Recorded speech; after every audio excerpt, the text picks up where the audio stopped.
Horace mainly was such a historian that he would sort of teach at the same time he would be talking to you. My father was very much about the history of African Americans here in Kansas City and the importance of preserving our history and continuing to tell the story. He had a vision in his head. He would have 5 people in the room and the whole city would know about it.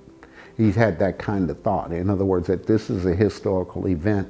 This is something that we must remember. This is something that we must do. Kansas City has an interesting temperature when it comes to race. We were the first cities in the Midwest to really celebrate Juneteenth, and streets really reverberated with a sense of pride and joy. He was really trying to connect the city or give it a historical foundation to our people.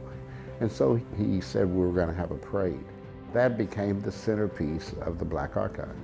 He was one of the first interns at the Smithsonian. That's actually how he met my mother. And that's when he would get other pieces from them and they would swap collections and things like that. But yeah, accurately to say, he started in his car and then grew from there to finding spaces and working with city managers to get spaces to house the collection.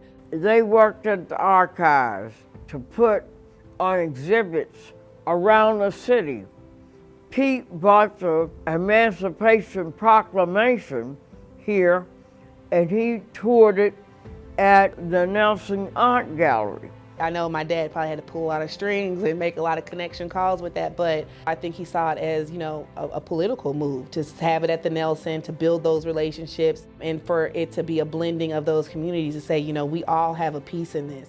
Even the people at the Nelson were a little leery about this, because it was the first time that they had to beef up security, because this Emancipation Proclamation was the history of slavery. He knew the power of our history and to continue it down through our children and their children's children. Those things are invaluable to what they mean to us, and to be able to touch it and to see it is far different than to see it in a history book. Because I remember vividly Aunt Lucy's slave cabin. I played in Aunt Lucy's slave cabin as a child.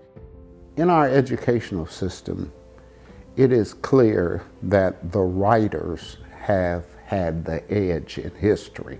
What Horace was saying, if you couldn't read or write, then what other way do we have of maintaining and organizing our history?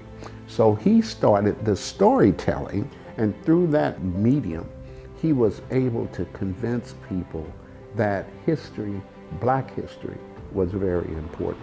Also, the Negro Leagues was founded by Horace Peterson.